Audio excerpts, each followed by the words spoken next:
Okay guys, this will be take 5 of me trying to get this second scatter plot video out to you. A lot of things going on in my house with my dogs.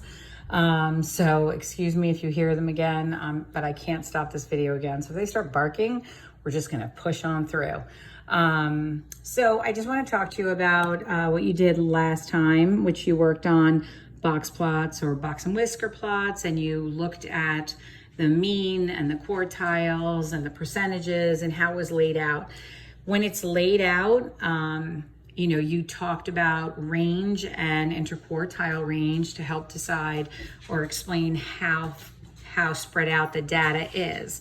The thing we didn't talk about too much was we didn't talk about standard deviation.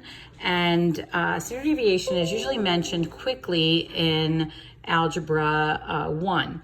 So basically what the understanding is if there is no skewing on the data, meaning that the data is kind of spread out equally like this, and the mean would be more centralized. And if that's the case, then you would come to know standard deviation more, and you would use that as your guide for discussing how the data is spread out.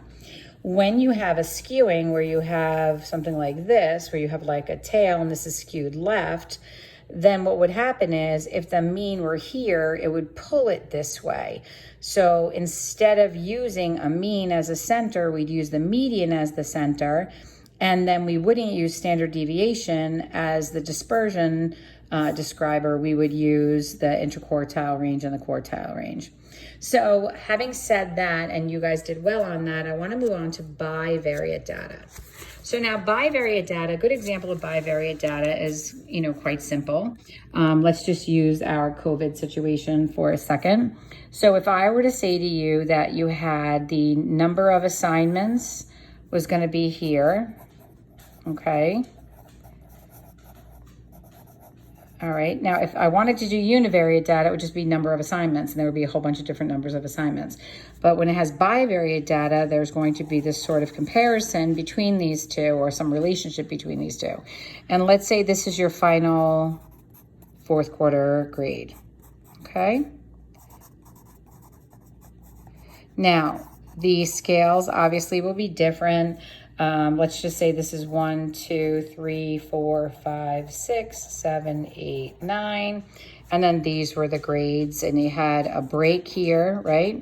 And let's say we started at, let's say 60, and then 70, 80, 90, and 100. Okay, let's just say. If we look at all the kids in the 8th grade, one student might have got one assignment and ended up here. Somebody else might have had 2 assignments and ended up here.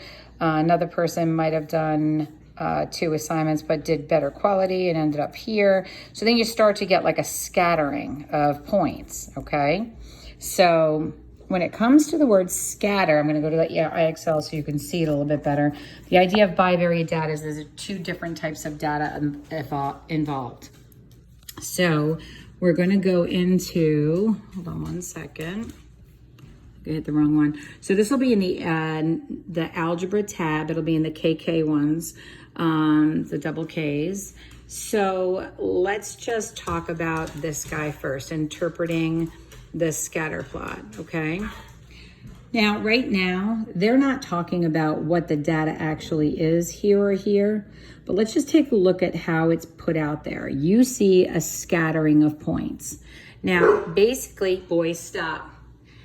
Basically, what will happen here is I'm gonna take a little picture, and these points that are all scattered out, they actually are compiled data. Stop. Compiled data. That was to my dogs, please. My one big dog is bearing up right now.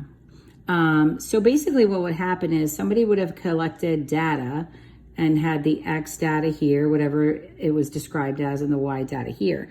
So this one point might have been like 221.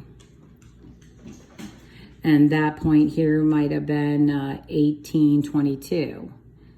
And, they would all have their own pairing. And then the points just get splattered all over.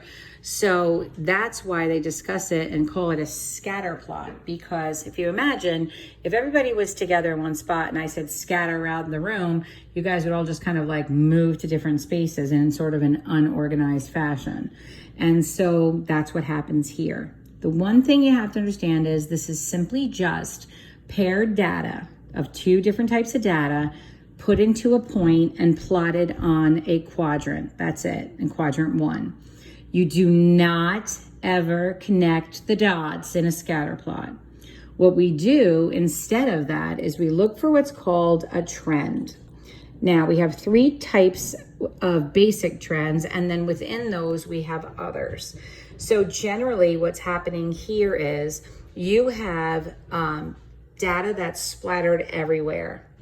And it doesn't look like it's going specifically negative or specifically positive. So we have a no trend. Okay. Then this one here, you have, it looks like it's kind of standing up. It's not totally vertical, but you see how it's clustered a little bit more together? That means that it is going to move itself close together in a positive direction. So we'd look at that as a positive direction. Then let's look at the next one. This one here. So stop and think about this for a second. You know, they're fairly close together.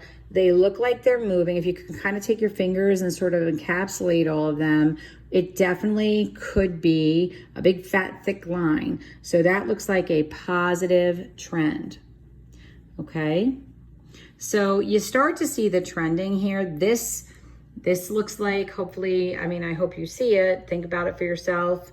You see how that if you kind of wrap them up, we're moving in a negative direction. I mean, think of it as slope, right? So a big fat negative slope. Now, as we look at the scattering a little bit,